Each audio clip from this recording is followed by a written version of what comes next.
शाम को आते हुए राशन लेते आना और हाँ, मुन्ना के स्कूल में फीस भरनी है, उसके लिए पैसे देते जाओ। बीवी की इस मांग पर जेबें उल्टी करके दिखाने के सिवा बड़े के पास कोई दूसरा उत्तर नहीं था। माथे पर चिंता की शिकनों के साथ सवेरे तो बड़ा भाई अपने काम पर निकल गया, लेकिन उस शाम उसने पूरे परिवार के सामने इस आर्थिक संकट को दूर करने के लिए एक प्रस्ताव रखा। क्यों न हम उस प्लॉट को बेच दें जिसे बाबूजी ने लक्ष्मी को शादी में देने के लिए खरीदा था। बेटी को दी हुई चीज वापस नहीं मांगते, पाप लगता है। लक्ष्मी का जन्म होते ही घर खुशियों से भर गया था, तभी तुम्हारे बाप ने ये तय कर लिया था कि ये प्लॉट लक्ष्मी का है, जो उसे उसकी शादी में दे दिया जाएगा। माँ ने अपना विरोध जताते हुए कहा, कौन सी बेटी? वो बेटी जो प्रेम विवाह कर घर की इज्जत को खाक में मिला गई और पिताजी की अंतिम यात्रा में भी न शामिल हुई।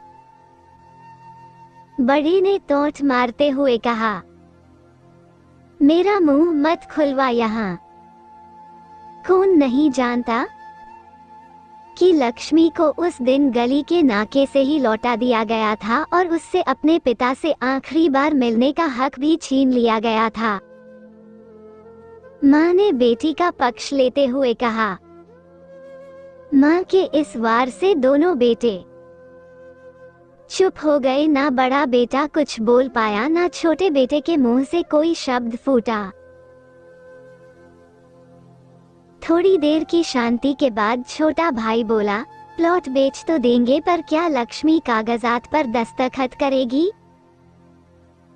मुझे नहीं लगता वो हमारा भला सोच भी सकती है।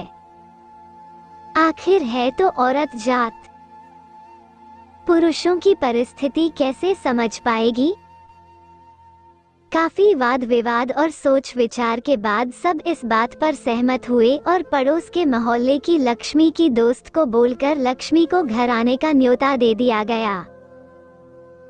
अगले दिन सुबह से गली के नाके पर खेल रहे बड़े भाई के लड़के की बुआ आ गई, बुआ आ गई की आवाज सुन घरवाले चौकन्ने हो गए। दोनों भाई मन में द्वेष और नफरत के साथ उसको कैसे घर में आने के लिए कहे, इसी दुविधा में थे। वो कहते हैं ना, जरूरत के वक्त गधे को भी बाप बनाना पड़ता है। उसी कहावत के हिसाब से दोनों भाई बहने से बात करने के लिए तैयार हुए।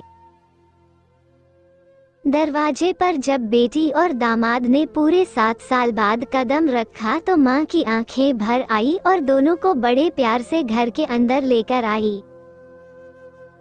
बेटी और दामाद भी माँ का इतना स्नेह देखकर भाव विभोर हो गए। शाम को साथ में बैठे बेटी दोनों बेटों और दामाद के आगे हिचकिचाते हुए माँ ने ही प्लॉट का मुद्दा उठाया। लक्ष्मी को थोड़ा अंदेशा था कि कोई बड़ी बात होगी। लक्ष्मी उसी दिन से ये सोच रही थी कि ऐसी क्या बात हो सकती है कि जो खड़ूस भाई उसे बाप का मुंह भी दिखाने के खिलाफ थे, वो अचानक इतने कैसे पिघल गए। लेकिन अब उसको सारी बात समझ में आ गई। लक्ष्मी ने तिरछी नजर से पति की तरफ देखा तो वो बोल पड़ा, देखिए माँ जी, शादी से पहले जो कुछ आपका था वो आप ही का रहेगा। न उस पर मेरा या लक्ष्मी का कोई हक था, ना है, नहीं भविष्य में हम मांगेंगे। इसलिए आप निश्चित होकर उस प्लॉट के साथ जो करना है कीजिए। आप जहाँ कहेंगे हम वहाँ साइन कर देंगे। सुबह से अपने जीजा से नजरें चुरा रहे दोनों भाइयों ने अब अपने जीजा को अच्छे से देखा। सुबह प्लॉट के कागजात पर बहन के दस्तखत लेकर काम खत्म किया जाए, ये तय हुआ। सब इस मीटिंग को खत्म कर उठ ही रहे थे कि टीवी पर अनाउंसमेंट हुआ कि आने वाले 21 दिनों तक देश में लॉकडाउन लगाया जा रहा है। लक्ष्मी के पति ने फोन पर बात करने के बाद कहा, अब हम क्या करेंगे लक्ष्मी? कल की बस भी रद्द हो गई है और 21 दिनों तक कोई बस नहीं है, हम तो फंस गए। इस खबर से दोनों भाई बहुत निराश हो गए, क्योंकि एक तो उनकी आमदनी कम थी और दो लोगों का और खाने पीने का बोझा बढ़ गया था। लेकिन माँ अंदर ही अंदर खुश थी, क्योंकि इतने बरसों बाद घर वापस लौटी बेटी इसी बहाने कुछ दिन आराम से उसके साथ रह पाएगी। दोनों भाई छूटक सब्जी और फल बेचा करते थे। कुछ दिनों में ही लॉकडाउन के चलते और कोरोना वायरस के चलते लोगों ने उनसे सब्जियां और फल खरीदने बंद कर दिए। पहले से खराब उनकी आर्थिक स्थिति और ज्यादा खराब होने लगी और वह मन ही मन लक्ष्मी के कदमों को अशुभ मानने लगे। बहन और जीजा जी से उनकी यह हालत छुपी नहीं थी। लक्ष्मी के कहने पर उसके पति ने दोनों भाइयों की सब्जी और फल की रेडियो पर लोहे की रॉड और जालियां फिट कर दी। बाजार जाकर दोनों के लिए कैप, हाथों के दस्ताने और थोक के भाव से सब्जी और फल खरीद लाए।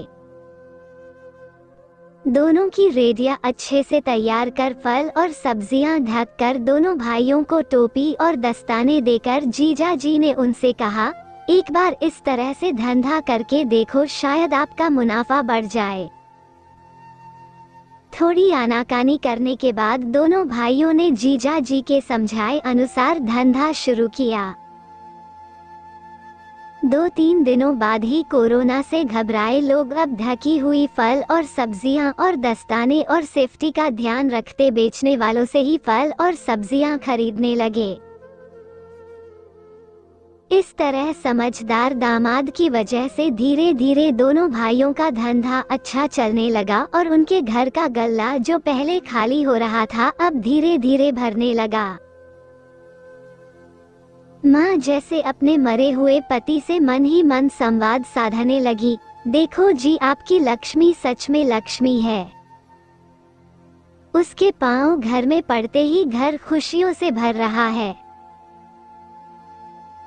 दोनों भाइयों की आंखों में पहले जो गुस्सा था उसकी जगह अब शर्म ने ले ली थी। वह मन ही मन सोचते थे, क्या गलत किया था बहन ने जो हमने उसके साथ इतना बुरा सलूक किया।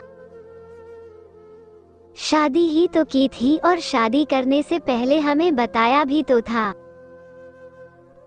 हम ही थे जो उसे स्वीकार नहीं कर पाए। दोनों भाइयों के मन में द्वेष और नफरत धीरे धीरे क्वारंटाइन हो गए। 21 दिन बाद जब दीदी और जीजाजी प्लॉट के कागज पर साइन करने जाने लगे तब दोनों भाइयों ने उन्हें रोक लिया और उनकी माफी मांगते हुए वो पेपर्स उन्हें देते हुए बोले, शादी के वक्त हमने आपको कोई तोहफा तो दूर की बात है, आपका हक भी नहीं दिया, लेकिन अब इस प्लॉट को स्वीकार कर हमें प्रायश्चित करने का एक मौका दीजिए। सभी के आंखों में खुशी के आंसू आ गए और माँ ऊपर देखा बोली, देखा आपकी लड़की आज फिर हमारा घर खुशियों से भर दिया। Thanks for watching.